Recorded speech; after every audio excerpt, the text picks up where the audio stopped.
Hello everyone, स्वागत करते तुमचं Shivani's audio book and vlogs या यूट्यूब चॅनलवर। तर मी आज कंटिन्यू करते आहे how to talk to anyone भाग 3, बड्या लोकांसारखे कसे बोलावे। माणसांच्या जंगलात आपले स्वागत आहे। जंगलात जेव्हा दोन वाघ खुल्या प्रदेशात आमने सामने येतात तेव्हा ते एकमेकांकडे पाहतात आणि जागीच स्तब्ध होतात। त्यांना हा हिशोब उपजतच समजतो की जर आपण रोखून पाहणं फिसकारण्यापर्यंत पोहोचलं तर तिथून ओर बाडण्यापर्यंत, तिथून लचके तोडण्यापर्यंत गेलं तर कोण जिंकेल। आपल्यापैकी कुणा जवळ वाचण्याचं कौशल्य अधिक मजबूत आहे। जंगलात वाघ कॉर्पोरेट जंगलात अथवा सिग्नल्सच्या जंगलात किंवा सामाजिक जंगलात राहणाऱ्या शहरी दोन पायांवर चालणाऱ्या प्राण्यांपेक्षा थोडे वेगळे असतात। माणसे एकमेकांना भेटली की ते एकमेकांकडे पाहतात व बोलतात, बिझनेस जगतात। माणसे एकमेकांकडे पाहून स्मित करताना how do you do, hello आणि हाऊ डी अँड हाय असे म्हणतात। वाघाप्रमाणेच तेही उपजत आणि ताबडतोब एकमेकांचा अदमास घेतात। अशा वेळी एकमेकांच्या पंजांची लांबी किती आहे किंवा दात किती धारदार आहेत ते पारखत नसतात, तर ते जगण्यासाठी आवश्यक असलेल्या कितीतरी जास्त शक्तिशाली शस्त्रावरून एकमेकांना जोखत असतात।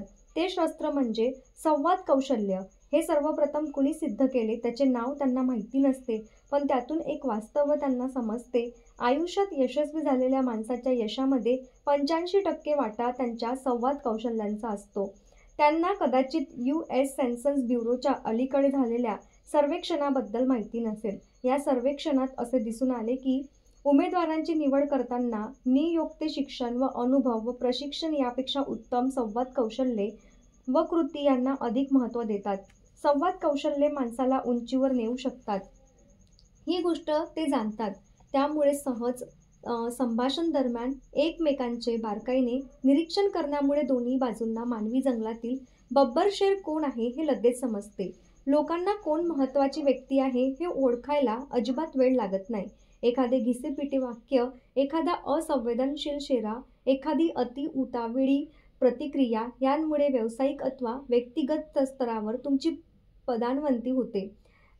यामुळे तुम्ही एखादा महत्त्वाचा मैत्रीबंध किंवा व्यावसायिक संबंध गमावू शकता। एका मूर्ख चालीमुळे तुम्ही कॉर्पोरेट अथवा सामाजिक शिडीवरून खाली कोसळू शकता। या विभागात दिलेल्या तंत्राच्या मदतीने तुम्ही सर्व चाली बरोबर खेळू शकाल व तुमच्यावर अशी वेळ येणार नाही। यापुढील संवाद कौशल्ये तुम्ही निवडलेल्या कोणत्याही शिडीवर चढण्यास मदत करतील। आता मी या टॉपिकमध्ये प्रकरण 24 कंटिन्यू करते आहे। तुम्ही काय करता हा प्रश्न अजिबात नको। आणि तुम्ही काय करता? मांजराची पिल्ले एकमेकांचा अदमास घेताना प्रथम एकमेकांना विचारतात, आणि तू काय करतोस? मग ती पिल्ले दबा धरून पायांवर बसतात, मिशा फिसकारत आणि नाक मुरडत त्यांचा अविर्भात तू उत्तर दिलंस की मी मूक निकाल जाहीर करणार आहे असा असतो। बडे लोक कधी तुम्ही काय करता असा थेट प्रश्न विचारत नाही। अर्थात ते लक्षात येणार नाही अशा बेताने ते शोधून काढतातच। हा प्रश्न थेट न विचारण्यामुळे अशा लोकांची प्रतिमा अत्यंत तत्वनिष्ठ अशी समोर येते, आध्यात्मिक सुद्धा। त्यांच्या तोंडातून व्यक्त होते की काहीही असले तरी माणसाची किंमत त्याच्या नोकरीपेक्षा खूप जास्त असते। शिवाय हा अगदी विचारावासा वाटणारा प्रश्न विचारण्याचा मोह टाळण्यामुळे त्यांची संवेदनशीलता दिसते।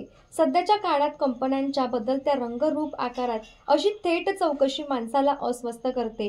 हा प्रश्न फक्त नोकरीच्या प्रयत्नात असलेल्या लोकांसाठीच त्रासदायक असतो असे नाही, तर माझ्या नोकरी करणाऱ्या बऱ्याच मित्रांनाही तुम्ही काय करता हा प्रश्न आवडत नाही।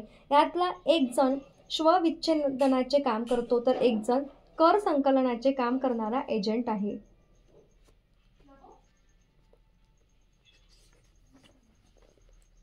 त्याचबरोबर अशा कोट्यवधी बुद्धिमान आणि कर्तबगार स्त्रिया आहेत ज्यांनी स्वतःला मातृत्वाच्या जबाबदारीसाठी वाहून घेण्याचा निर्णय घेतला आहे। जेव्हा हा निष्ठुर कॉर्पोरेट प्रश्न त्यांच्यावर फेकला जातो तेव्हा त्यांना अपराधी वाटते। अशा आगाऊपणे केलेल्या चौकशींमुळे त्यांच्या कुटुंबाप्रती असलेल्या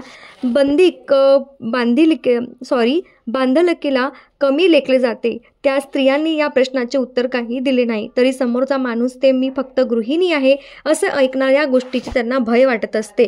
बडे लोक तुम्ही काय करता हा प्रश्न विचारणे टाळतात। यामागे आणखीन एक कारण आहे। हा प्रश्न न विचारला गेल्यामुळे संबंधित व्यक्ती व्यक्तींना आपणही उंच उडणाऱ्या लोकांबरोबर भराऱ्या घेत वाटते. नुकतेच मी इझी स्ट्रीटवर एका आलिशान पार्टीला गेले होते. त्यांनी मला वर्किंग क्लास पर्सन म्हणून प्रतिनिधी रूपात बोलावले असावे. तिथे माझ्या लक्षात आले की कुणीही कुणाला तुम्ही काय करता हा प्रश्न विचारत नव्हते, कारण असे गबर श्रीमंत काही करत नव्हते. त्यांच्यापैकी काही जणांकडे मॅन्शनमधल्या बेड टेबलवर गुंतवणुकीचा मागोवा शोधण्यासाठी टिकर टेप असू शकेल, पण ते उपजीविकेसाठी काम करत नव्हते हे नक्की. तुम्ही काय करता हा प्रश्न विचारण्याचा अखेरदा फायदा म्हणजे तुम्ही लोक बेसावध राहतात आणि तुम्हाला त्यांची कंपनी आवडत आहे. ते जसे आहेत तसे, कुठल्या संपर्कासूत्रातून वगैरे नव्हे, त्यांना तसे वाटते. सो टेक्निक 24 काय म्हणते? तुम्ही काय करता हा प्रश्न अजिबात नको. तुम्ही काय करता या प्रश्नाची उल्लेखनीय अनुपस्थिती हे तुम्ही कोणीही बडी व्यक्ती असल्याची ठोस खूण आहे. तुम्हाला ते अर्थातच कळते, पण या तीन घाणेरड्या शब्दांनी जाणून घेऊ नका. हे शब्द तुम्हाला यापैकी काहीतरी ठरवतात. संपर्क स्थापन करून पाहणारी निष्ठुर व्यक्ती, समाजात मोठी प्रतिष्ठा मिळवण्यास आतुर व्यक्ती, पैशासाठी नाते जोडणारा नवरा किंवा लग्नासाठी पत्नी शोधत असलेला माणूस किंवा इझी स्ट्रीटवर कधीही न फिरलेला माणूस. ते शोधण्याचा योग्य मार्ग. तर मग एखादा माणूस उपजीविकेसाठी काय करतो हे कसे शोधून काढावे? मला वाटले तुम्ही कधी विचारणारच नाही. त्यासाठी तुम्ही हे खालील 6 शब्द घटवा. तुम्ही तुमचा सर्वाधिक वेळ कशात घालवता? तुमच्यासमोर विच्छेदन करणारा माणूस असतो, कर गोळा करणारा माणूस असो अथवा नोकरी गेलेला कर्मचारी असो, तुम्ही तुमचा सर्वाधिक वेळ कशात घालवता त्यापेक्षा हा त्या माणसाला अवघडलेला पण येऊ न देणारा अत्यंत सभ्य मार्ग आहे. हा एखादा कर्तबगार मातेच्या निर्णयाला बळकटी देण्याचा मार्ग आहे. तुम्हाला एखाद्या व्यक्तीच्या आंतरिक सौंदर्यात आध्यात्मिक आत्मा दिसतो हे सांगण्याचा महामार्ग आहे. हा एखादा गबर श्रीमंत माणसाला तुम्ही सुद्धा इझी स्ट्रीटवरच राहता हे सांगण्याचा मार्ग आहे. आता समजा तुम्ही एखादी माणसाशी नुकतीच ओळख झाली आहे आणि त्या व्यक्तीला तिच्या कामाबद्दल बोलायला आवडते, तर अशा वेळी काय करायचे? अशा व्यक्ती तुम्ही तुमचा सर्वाधिक वेळ कशात घालवता असे विचारतात की कामाचे व्यसन असलेल्या माणसांना फुशारक्या मारण्यासाठी दारे खुली होतात. अरे काय सांगू, ते खोटे खोटे कणहत सांगतात, माझा सगळा वेळ कामातच जातो. ते हे अर्थातच तुम्ही त्यांच्याकडून अधिक तपशील जाणून घेण्यासाठी आमंत्रणच असते. त्यानंतर ते तुम्हाला कंटाळा येईपर्यंत बोलतील आणि तुम्ही प्रश्नाला असे नवे शब्दरूप दिल्यामुळे जे लोक निवांत आणि कामाचे व्यसन जोडलेले या दरम्यान कुठेतरी असतील त्यांना त्यांच्या कामाविषयी तुम्हाला सांगण्याचा अथवा न सांगण्याचा पर्याय मिळेल. अखेर तुम्ही काय करता याऐवजी तुम्ही तुमचा सर्वाधिक वेळ कशात घालवता या प्रश्नामुळे तुमच्या वाघाचे पट्टे तिथल्या तिथेच लाभतील. प्रकरण 25 आपण नेक्स्ट व्हिडिओमध्ये घेऊ.